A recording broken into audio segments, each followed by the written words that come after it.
In the last lecture, we have seen two important characteristic properties of the transition metal ion.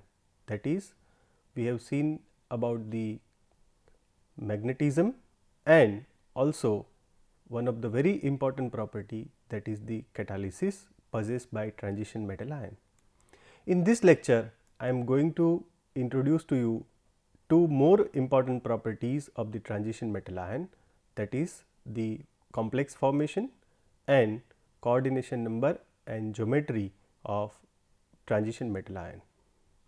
Let us first understand the first property, that is complex formation ability of the transition metal ion. One striking feature of this metal ion is formation of the complexes.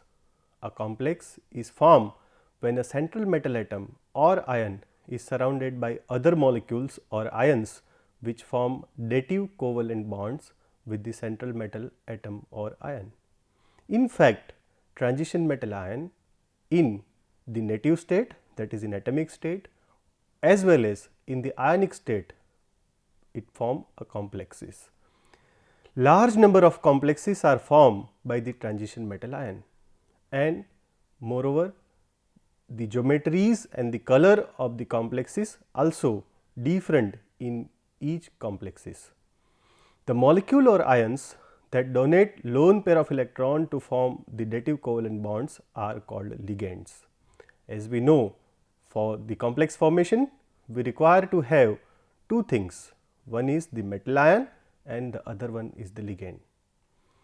The metal ion is, of course, we have a transition metal ion forming a complex, and the ligand can be a neutral molecule or it can be anionic or cationic compounds. Complex compounds are those in which the metal ion binds a number of anion or neutral molecules, giving a complex species with characteristic properties. The transition metal form a large number of complex compounds. In fact, every day a new complexes of the transition metal ion are formed, and there is a countless number of complexes has been structurally characterized every day in this world. Some of the complexes which you have come across during the laboratory practicals includes potassium ferrocyanide and potassium ferricyanide. These two solution, yellow color solution bottle is kept into your laboratory. You have also come across the very important copper complexes which is formed when the ammonia solution is added into the copper solution, forming a blue color complex, that is tetraamine cupric sulphate. So, these are the few example having different transition metal ion and different ligand. Now, the question comes, why complex formation by the transition metal ion? In contrast to the S block elements, namely alkali and alkaline earth metal, the transition metal ion forms a large number of complexes. Even S block element also form some of the complexes, but the number are not very large as in case of a transition metal ion. Why this? This is due to mainly two reasons. Number one, comparatively smaller size of the transition metal ion. Not only the size, but the higher available positive charge on this metal ion also attracts a good number of ligand.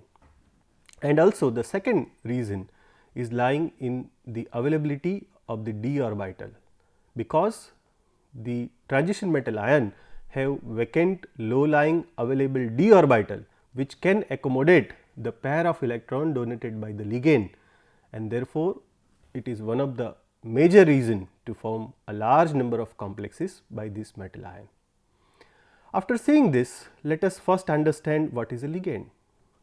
Ligand can be an ion or a molecule having at least one lone pair of electron that can be donated to the central metal atom or ion to form a dative covalent bond.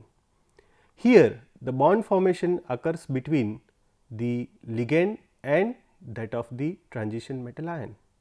If we have to understood this in terms of a Lewis concept, then in the complex formation the ligand is is donating a pair of electron and therefore, it is acting as a Lewis base, while the metal ion is accepting a pair of electron from the ligand and therefore, it will be acting as a Lewis acid. So, in fact, it is an acid base reaction in which the Lewis acid, that is transition metal ion, is combining with the Lewis base, that is the ligand molecule, to form a complexes.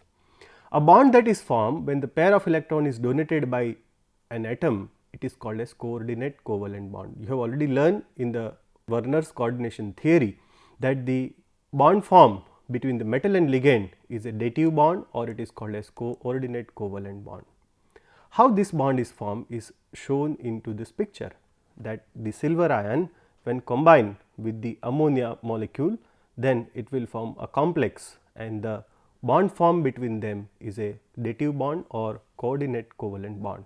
Here, as I said, the metal ion, that is silver, is acting as a Lewis acid, while the ligand molecule amino is acting as a Lewis base to form an addition product, that is the complex, and the bond between them is a coordinate covalent bond.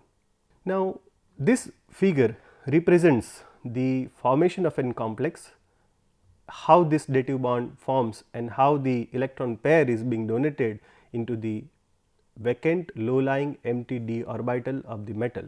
So, the metal have as many as d orbital, and in this the ligand, which is having a extra lone pair of an electron, will donate a pair of electron to the metal ion, forming a dative covalent bond between this metal ion and ligand. Now, this covalent bond is a special type of a bond. In fact, it is a covalent bond, but for a formation of a normal covalent bond, you require a 2 electron, and this 2 electron is generally shared between the 2 partners, forming a bond. But in this case, both the electron comes from only one atom, and that is the ligand. Now, the question comes, how many types of a ligand we have? There are some ligand which can donate more than one pair of an electron. They are called as multidentate ligand, or the ligand having an extra teeth, and thereby, since they have a extra lone pair of electron, they will form more than one coordinate covalent bond with the metal ion. So, the lone pair of a different atom that are separate enough so that both can reach to the metal ion. One such example of a complex by the multidentate ligand is the reaction or the complex formation between the metal ion and the ligand ethylene diamine. Ethylene diamine, as you can see in the diagram, can have a 2 pair of an electron, and therefore, it is a bidentate ligand. In other words, it is also called as chelating ligand because it will form a chelate. What is a chelate? Chelate is a complex formed by the multidentate ligand. In one terminology, we can say that the chelate is a complex. So, all the complexes may not be the chelate, but all the chelates are the complexes. The chelate, in fact, is a Greek word, and the meaning of which is a claw. So, the ligand which binds with the metal ion like a great claw of the lobster, you have seen the lobster. So, when lobster binds its prey, then it will binds with many of its claw. Similarly, when the multidentate ligand bites to the metal ion, then because of a multi tooth it has, it will bite from the several tooth, forming a chelate compound. So, this is what is the example of a chelate. One interesting phenomenon of the chelate compound is the ring formation. You can see that here 1, 2, 3, 4, 5 membered ring is formed when chelate bounds to the metal ion. So, as I said, all the chelates are complexes, but all the complexes are not chelate. Some of the ligand forming a chelate are shown in this example. Other than the ethylene diamine, one common ligand which you are using in the laboratory is an oxalate ion, also a bidentate ligand, and the classical example of a multidentate ligand is provided by ethylene diamine tetraacetic acid or tetraacetate, that is EDTA. EDTA is an hexadentate ligand. Some of the monodentate ligand having a neutral or no charge as well as anionic and other are shown in this slide. As you can see, the water and amino is a neutral ligand, while chloro, cyano, etc. are anionic ligand. About the different type of a ligand and their nomenclature, you have already learned in the other unit, in which the coordination number and the Werner's coordination theory etc. has been taught to you.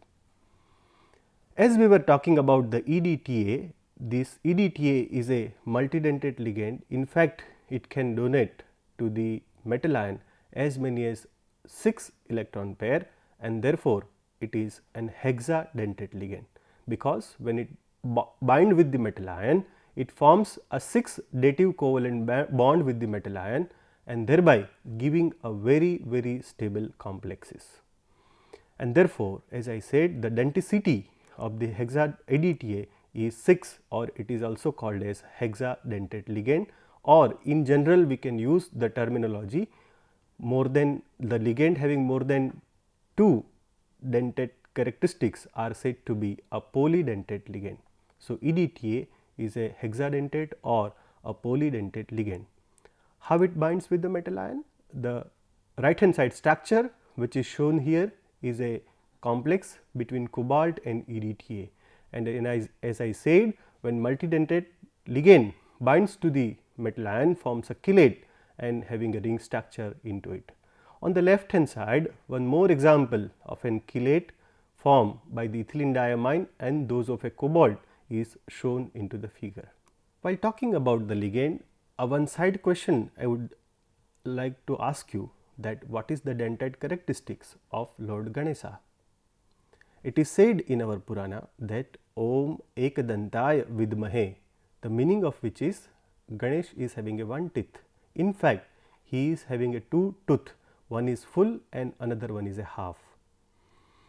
But then when it ligand is having more than two tooth, it will form a very stable complexes, as I have shown you in the earlier figure.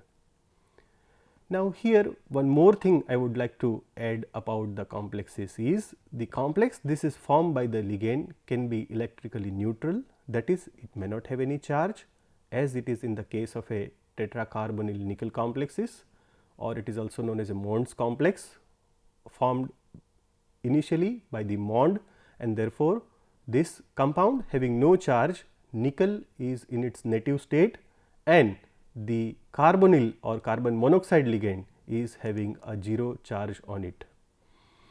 The ligand aquo, that is water molecule, can form a cationic complex with the cobalt, and this is what is the positively charged complexes.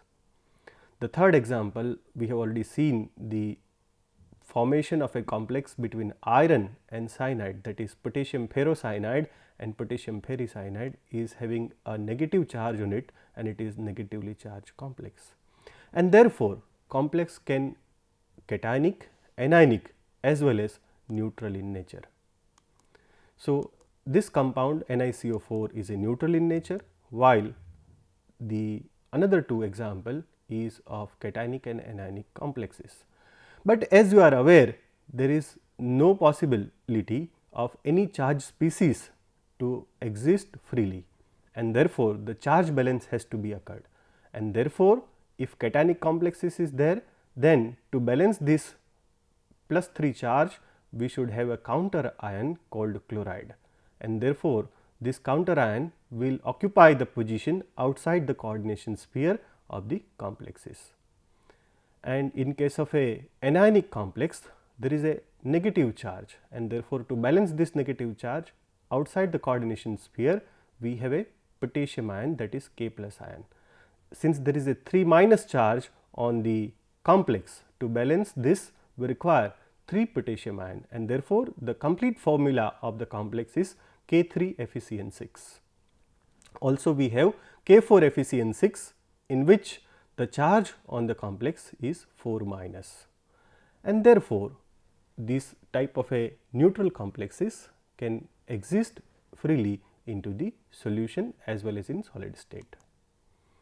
After understanding these things about the complex, one very important feature also we have to learn about the complex, and that is the replacement of one ligand by the another, that is the displacement of one ligand or substitution of one ligand by the another. It is also called as ligand exchange reaction. So, the different ligands have a different tendency to bind with the metal ion. Some ligand are very strongly bound, some ligand are very weakly bound. In fact, there is a competition occurs between the ligands to binds with the metal ion, and the one who is powerful will replace the one ligand from the coordination sphere of the metal ion by the another. Here is one example of hexa-aquo complex of an iron. In this complex, we have a water molecule is acting as a ligand, aquo ligand. Now, from this, if you carry out a ligand exchange reaction with the cyanide ion or cyanoion, then this is being more powerful than the water, will replaces the water molecule from the coordination sphere and forming a hexacyanoferrate ion. So, here there is a displacement of cyanide by aquo complexes occur because of the strong nature of a cyanide by water molecule. So, these are the some ligand which in fact you can see that EDTA or some bidentate ligand is being more powerful and having more strength to bind with the metal ion, can replace readily the monodentate ligand like water molecule or chloro or amino from the coordination sphere of the metal ion to form a stable complexes, and therefore, so many ligand exchange reaction can occur with this particular compound. Now, next question comes is, what are the criteria for complex formation? As we have already discussed, the presence of vacant and low energy 3d, 4s, 4p and 4b or 4d orbital in the metal atom or ion to accept the lone pair of ligand, and the high charge density of the central metal ion are the two criteria for the formation of the complexes. At this stage, I would like to introduce to you one more terminology, and that is class A and class B metal ion.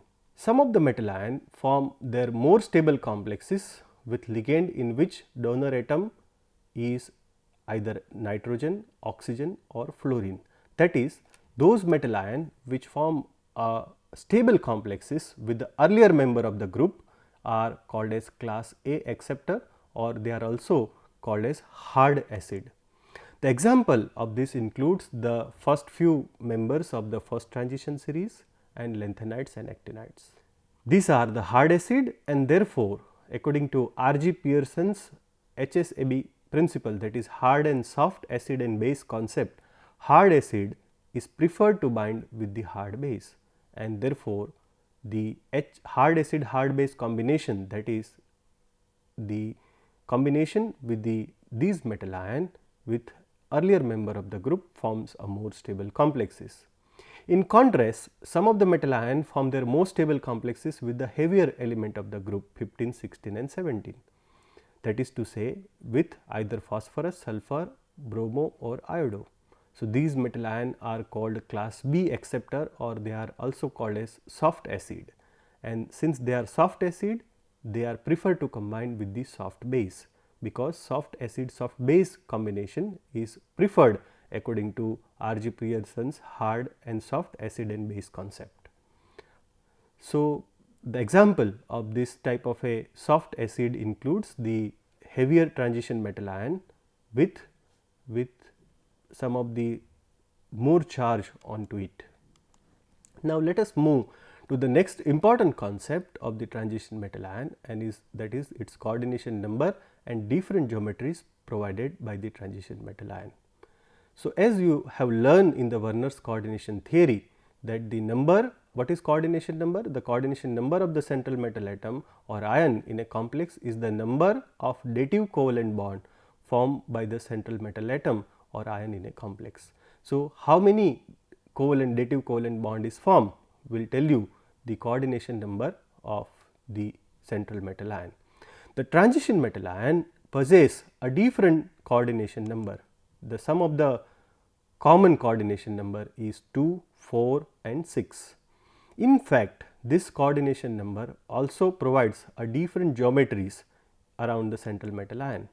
Say for example, if you have a coordination number 2, then hybridization along the metal ion or around the metal ion will be sp hybridization, and the shape of the molecule will be linear, that is to say the bond angle between the metal and ligand will be 180 degree. Now, if we have a 4 coordination number, then there are two possibility, either it can have a tetrahedral geometry or a square planar geometry.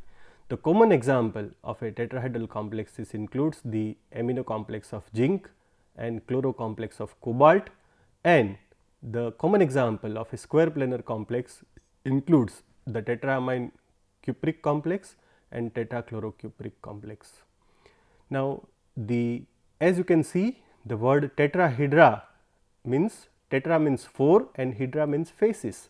There are 4 faces are formed around the metal ion, and therefore, the name tetrahedral, while this is a planar structure having a square, and therefore, it is a square planar geometry.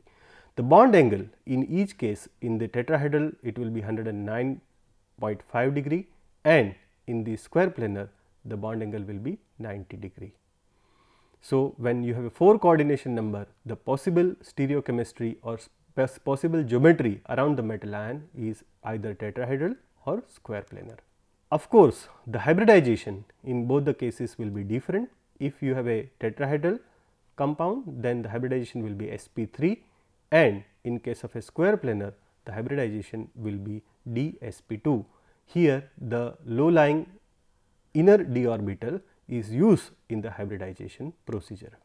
Now, if the coordination number is 6, the only possible geometry is octahedral. Again, the word octa means 8 and hydra means faces, and therefore, there are 8 faces are formed when metal ion and 6 ligand around them forms this type of an octahedra.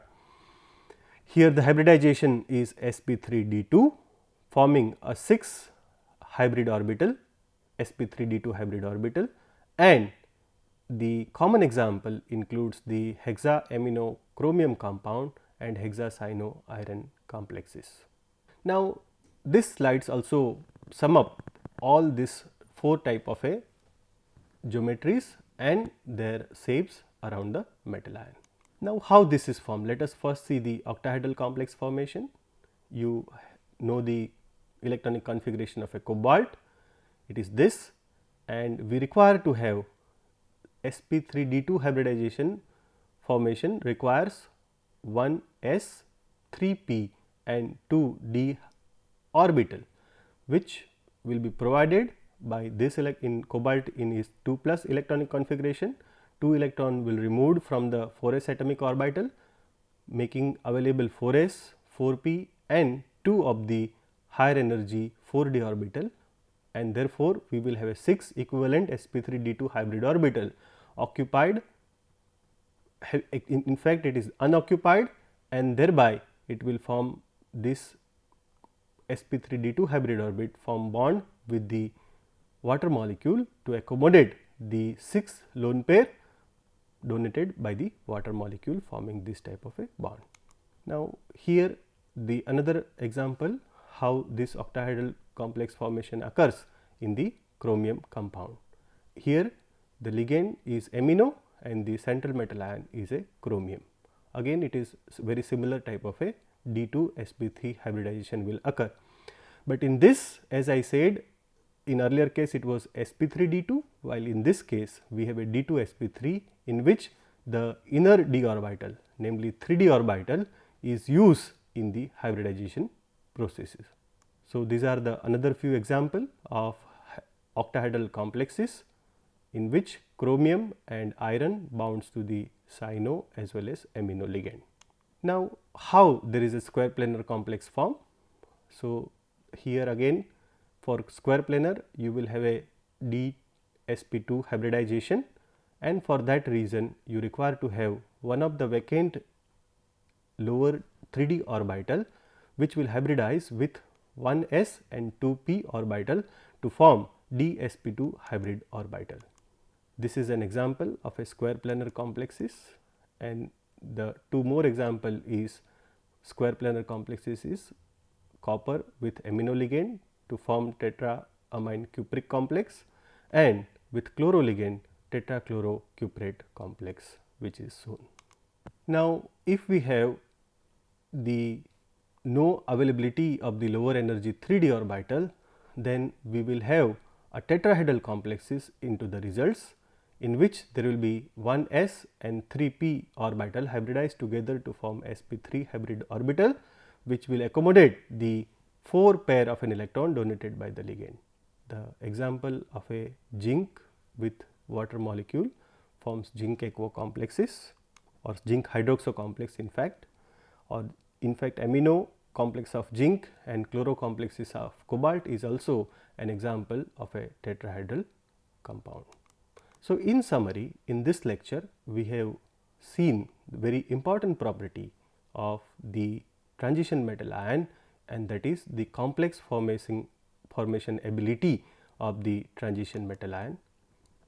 We have also seen that why transition metal ion forms a large number of complexes and what is the science behind the complex formation.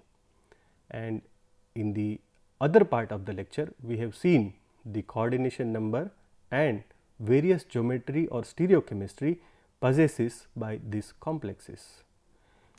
In the next coming lecture, I am going to introduce to you one of the very important property of the transition metal ion, and that is the different type of a color compound or the color possessed by the transition metal ion and their compounds and complexes.